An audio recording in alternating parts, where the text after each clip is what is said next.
విద్యార్థి లోకానికి మీ ఏసడి నమస్కారం ఫ్రెండ్స్. ఈ రోజు క్లాస్ లో మనము నీడ్ టు అనే టాపిక్ లో ప్రశ్నించడం ఎలాగో నేర్చుకోబోతున్నాము. గతంలో చేసిన వీడియోస్లలో నీడ్ టు ఏ సందర్భంలో వాడాలో మీరు నేర్చుకోవడం జరిగింది. అంటే ఏదైనా సరే ఒక పని చేయాల్సిన అవసరం ఉంది అంటాం. నేను ఇంగ్లీష్ నేర్చుకోవాల్సిన అవసరం ఉంది అంటే I need to learn English. ఐది వచ్చినప్పుడు నీడ్ టు వస్తుంది, హీ షీట్ వచ్చినప్పుడు నీడ్స్ టు వస్తుంది.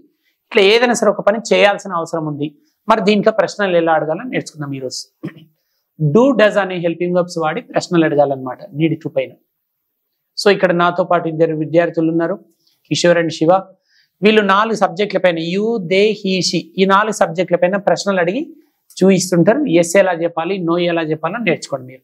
యూ అనే సబ్జెక్ట్ పైన Do you need to speak English? Yes, I need to speak English. అంటే నీవు ఇంగ్లీష్ మాట్లాడాల్సిన అవసరం ఉందా అంటుండు. అవును ఉంది అంటుండు. దే అనే subject. Do they need to speak English? Yes, they need to speak English. He. Does he need to speak English? Yes, he needs to speak English. Does she need to speak English? Yes, she needs to speak English. అంటే you they వచ్చినప్పుడేమో do అనే helping verb వాడిండు. He she it అనే third person singular వస్తే does వాడిండు. అంటే yes చెప్పడం నేర్చుకున్నారు, అడగడం నేర్చుకున్నారు. ఇప్పుడు నో ఎలా చెప్పాలి? Do you need to speak English? No, I do not need to speak English. అంటే మీరు ఇంగ్లీష్ మాట్లాడాల్సిన అవసరం ఉంది అంటే లేదు అంటుండు. They. Do they need to speak English? No, they do not need to speak English. He. Does he need to speak English? No, he does not need to speak English. She. Does she need to speak English? No, she does not need to speak English. Right, very good.